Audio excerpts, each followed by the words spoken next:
যে কোনো অনুষ্ঠান বাড়িতে এরকম ঝুরি আলু ভাজা খেতে আমরা সবাই ভালোবাসি। তো বাড়িতে তো তৈরি করে নেওয়াই যায়, কিন্তু কেন জানি না একদিন হলে এটা নরম হয়ে যায়। তো আজকে কিভাবে মুচমুচে বানাবো সেটাই আপনাদেরকে দেখাবো। এই যে দেখুন কতটা মুচমুচে হয়েছে। খুব ছোট্ট একটা টিপস ফলো করলেই এটা ১ সপ্তাহ কেন ২ সপ্তাহরও বেশি একটা কৌটোর মধ্যে সংরক্ষণ করে রাখলে কিচ্ছু হবে না। যেমনি চিপস তেমনি থাকবে, মানে ঝুরি আলু ভাজা। তো চলুন দেখে নেওয়া যাক কিভাবে তৈরি করি।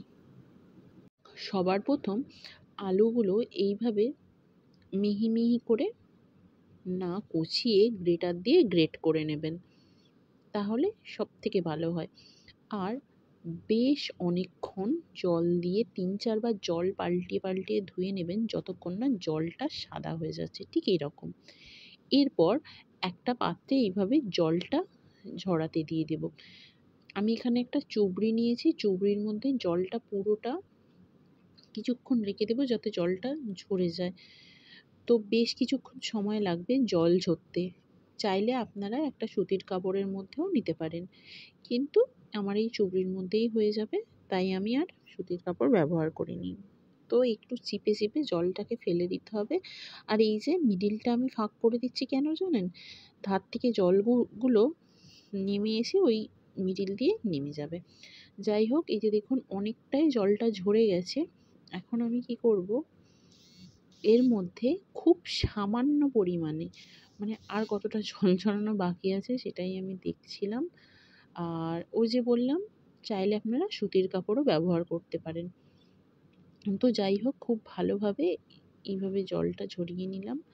নিয়ে মোটামুটি জল ঝরতে আমার সময় লেগেছিল ৩০-৩৫ মিনিট। আর দিয়ে দিচ্ছি এখানে সামান্য একটু কর্নফ্লাওয়ারের গুঁড়ো। হ্যাঁ, এটাই হচ্ছে ছোট্ট টিপস। একটু কর্নফ্লাওয়ার দিয়ে দেবেন। হ্যাঁ, অনেকে চাইলে এই জলটা আবার মানে শেষের বার আলুটা বরফ জলেও ধুয়ে নেয়। তো এখানে বরফ জলে না ধুলেও হবে। আমি কিন্তু প্লেন জলেই ধুয়েছিলাম। ধুয়ে এখানে আমি কর্নফ্লাওয়ার দিয়ে বেশ কিছুক্ষণ এটা রেখে দিয়েছিলাম। মানে আরেকটু জলটা ঝরতে দিয়েছিলাম। একটু হালকা জল জল ভাব থাকবে, সেই সময় কর্নফ্লাওয়ারটা দিয়ে দিয়েছিলাম যাতে আলুর গায়ে খুব ভালোভাবে কর্নফ্লাওয়ারটা লেগে যায়। তো দিয়ে এই যে দেখুন একটু মাখিয়ে নিয়ে আবারও এই যে দেখুন জলটা হাতের সাহায্যে চিপে নেব। যতটা পারবেন জলটা এরপর বার করিয়ে নেবেন। এইভাবে দুবার কর্নফ্লাওয়ারের ব্যবহার করতে হবে। এই যে কর্নফ্লাওয়ার মাখিয়ে একবার জলটা এইভাবে হাত দিয়ে চিপে চিপে আলুটা আমি নিগড়ে নিচ্ছি, নিয়ে জলটা বার করে দিচ্ছি।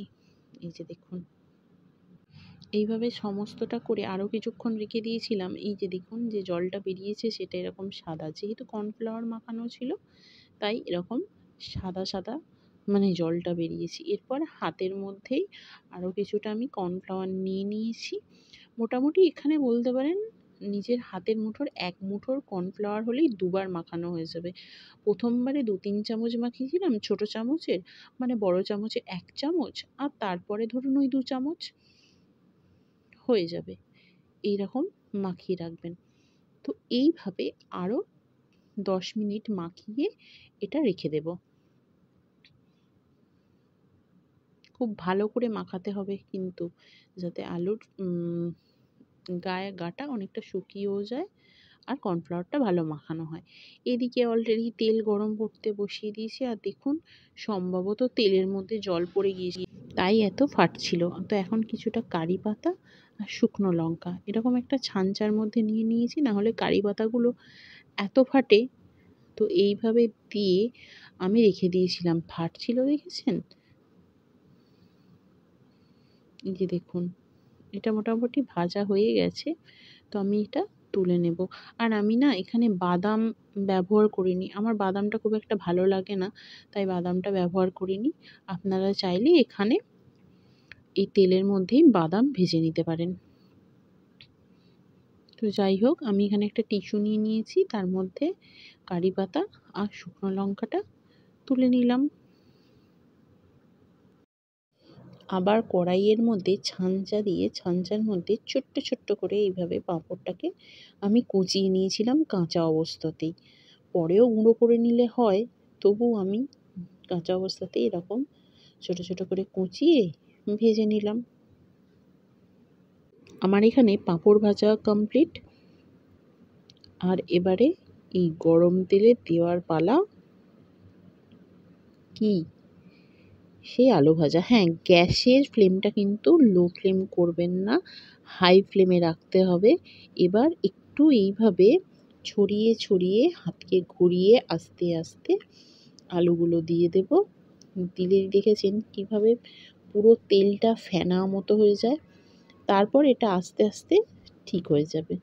ভাজা হয়ে গেলেই দেখবেন তেলটা আস্তে আস্তে, দেখুন এই যে বুদবুদগুলো হয়ে আছে না, সেগুলো কিন্তু কমে যাবে।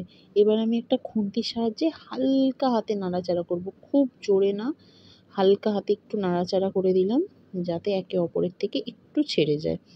যাই হোক, এই যে দেখুন এগুলো ভাজা হয়ে গেছে। ভাজা হয়ে গেলেই এরকম হয়ে যাবে। আর দেখুন কালারটা দেখুন খুব সুন্দর এসছে, খুব বেশি লাল হয়ে যায়নি। আমি আগে নিজে থেকে অনেকবার ট্রাই করেছি, আমার না ভালো পুড়ে যেত, মানে লাল হয়ে যেত বেশি মুচমুচে করতে গেলেই। তো কর্নফ্লাওয়ার দিয়ে দেখলাম না, একদমই পুড়ছে না, কিন্তু কালারটাও বেশ সাদা সাদা হয়েছে আর বেশ মুচমুচেও হয়েছে। যাই হোক, এভাবে সমস্ত আলুগুলো আমি ভেজে নেব। তো আলুগুলো ভাজতে তো বেশ কিছুক্ষণ সময় লাগবে। তো চলুন আপনারাও ততক্ষণে আলু ভেজে ফেলুন আর আমিও বাকি আলুগুলো ভেজে ফেলি। সমস্ত আলু ভেজে এই কৌটোর মধ্যে জানেন ১ কৌটো ভর্তি করে স্টোর করে রেখেছিলাম। তো কি হলো, আপনাদেরকে ভাবলাম যে ১ সপ্তাহ পরে দেখাবো যে কতটা মুচমুচে আছে। এই যে দেখুন কৌটো নাড়াচ্ছিলাম যে ফাঁকা হয়ে গেছে, কি আওয়াজ শোনাবো আপনাদেরকে, এত মুচমুচে হয়েছে। তাই একটু কৌটো নাড়িয়ে দেখছিলাম, এই কৌটোটা ভর্তি ছিল, ভাবলাম না শেষ হয়ে যাবে। শেষ হয়ে যাবার আগে আপনাদেরকে দেখিয়ে দিই এটা কতটা মুচমুচে হয়েছিল। তো তার জন্য কৌটো থেকে ২ টো কটা বার করে নিলাম। তো দেখুন কতটা মুচমুচে হয়েছে। এই যে দেখুন, এটা তো পাঁপড় ভাজা, দেখেই বুঝতে পারছেন। আমি নিচ্ছি, এই যে একটু ক্লোজ দেখিয়ে দিই আলু।